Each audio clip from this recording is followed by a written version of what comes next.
ایک دوست کا سوال آیا ہے کہ راستے کا کیا حق ہے اور کتنا راستہ ہمیں چھوڑنا چاہیے جب ہم مکان وغیرہ کی تعمیر کرتے ہیں، اور اسلام نے اس ضمن کے اندر کیا ہمیں کوئی تعلیمات دی ہیں حدیث مبارکہ کے اندر کہ کتنا راستہ چھوڑنا چاہیے جب ہم مکانات کی تعمیر وغیرہ کرتے ہیں، کیونکہ جب نئی سڑکیں بنتی ہیں تو لوگ زمین دیتے ہوئے بھی بہت زیادہ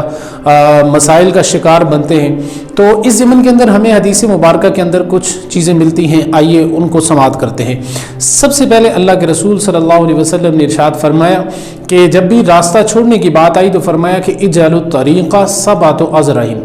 فرمایا کہ راستہ کم از کم 7 ہاتھ چھوڑا کرو، جب بھی مکان بنایا کرو کم از کم 7 ہاتھ چھوڑا کرو، اور ایک ہاتھ جو ہوتا ہے وہ تقریباً 1.25 فٹ کے برابر ہوتا ہے، یعنی تقریباً یہ 10.5 سے 11 فٹ کی جگہ بن جاتی ہے۔ فرمایا کہ جب بھی مکان بناؤ تو اتنی جگہ چھوڑا کرو۔ اور ایک دوسری روایت کے الفاظ ہیں جس میں آپ صلی اللہ علیہ وسلم نے فرمایا کہ راستہ کم از کم اتنا ضرور چھوڑا کرو کہ جس میں سے کم از کم 2 لدے ہوئے اونٹ گزر جائیں۔ اب ایک جو لدا ہوا اونٹ ہوتا ہے اس کی اگر آپ پیمائش کریں تقریباً 5 سے 5.5 فٹ بن جاتی ہے، تو دونوں کو ملائیں تو تقریباً 11 فٹ۔ تو اس دور کے اندر بھی اللہ کے رسول صلی اللہ علیہ وسلم نے دیکھیں کہ ہمیں کس طرح سے یہ تعلیمات بتا دی تھی کہ مکان بناتے ہوئے راستے کا بہت زیادہ خیال رکھنا ہے، اور راستے کی اتنی زیادہ اہمیت اللہ کے رسول صلی اللہ علیہ وسلم نے بیان کی۔ ایک حدیث مبارکہ کے مطابق فرمایا کہ اللہ تعالیٰ نے ایک شخص کو اس لیے جنت کے اندر داخل فرما دیا کہ اس نے راستے میں سے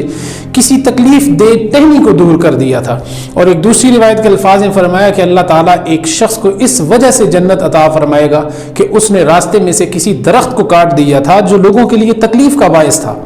تو آپ اندازہ لگائیں کہ اگر راستے کے اندر کوئی درخت آ رہا ہو، کوئی ٹہنی آ رہی ہو، تو اس کو کاٹنے والے کا اتنا اجر ہے، تو اگر راستے کے اندر کہیں پہ زمین آ رہی ہو جہاں سے آگے سے راستہ بند ہو چکا ہو، تو وہاں سے اگر کوئی بندہ اللہ کی رضا کی خاطر، اللہ کے رسول صلی اللہ علیہ وسلم کی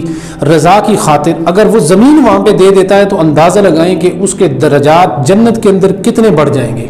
اور پھر اللہ کے محبوب صلی اللہ علیہ وسلم سے پوچھا گیا، یا رسول اللہ صلی اللہ علیہ وسلم راستے کا کیا حق ہے؟ اور یہ حدیث مبارکہ ان لوگوں کے لیے، ان نوجوان لڑکوں کے لیے خاص کر ہے کہ جو راستے کے اندر بیٹھ جاتے ہیں، خصوصاً جہاں سے خواتین کا آنا جانا ہو، یا کوئی جو ہے نا وہ لڑکیوں کے اسکول یا کالجز ہوں اور ان کے راستے کے اندر بیٹھ جانا۔ تو اللہ کے رسول صلی اللہ علیہ وسلم نے ایک موقع پہ فرمایا، صحابہ کرام راستے کے اندر بیٹھے ہوئے تھے، تو آپ نے فرمایا کہ یہاں راستے کے اندر کیوں بیٹھے ہوئے ہو،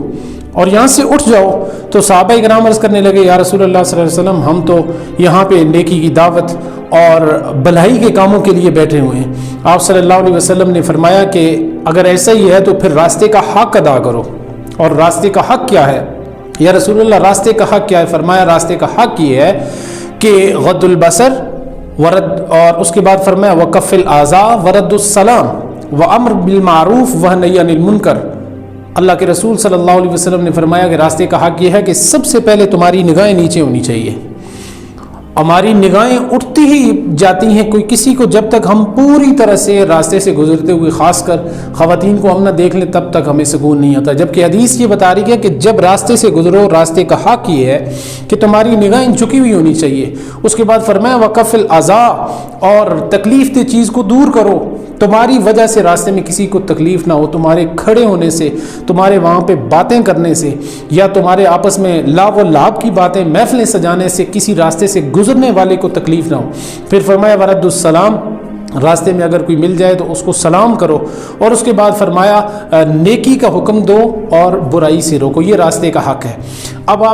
ہم نے خود بحیثیت قوم اپنے گربان کے اندر سوچنا ہے کہ کیا ہم اس حدیث مبارکہ کا حق ادا کر رہے ہیں یا نہیں کر رہے۔ اگر اللہ کے رسول صلی اللہ علیہ وسلم کی تعلیمات اس قدر سخت ہیں تو پھر یہ راستوں کے اندر آئے دن جو آوارہ قسم کے لڑکے بیٹھے ہوتے ہیں، اور ہماری ہی بہنیں، ہماری ہی مائیں ہوتی ہیں اسی معاشرے کی، اور ان کے لیے وہ تکلیف کا سامان بنتے ہیں۔ تو یہ اندازہ لگائیں اللہ کے رسول صلی اللہ علیہ وسلم کیا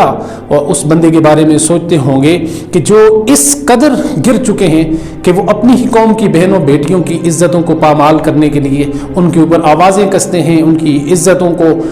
مجروح کرنے کے لیے وہ اس طرح کے حربے استعمال کرتے ہیں۔ خدا را اپنے آپ کو بچائیے اور دوسروں کے ساتھ بھی ان مبارک اور بہت ہی اہمیت کی حامل حدیث مبارکہ کو شیئر کریں۔ اللہ تعالی ہم سب کا حامی و ناصر۔ والسلام علیکم ورحمۃ اللہ وبرکاتہ۔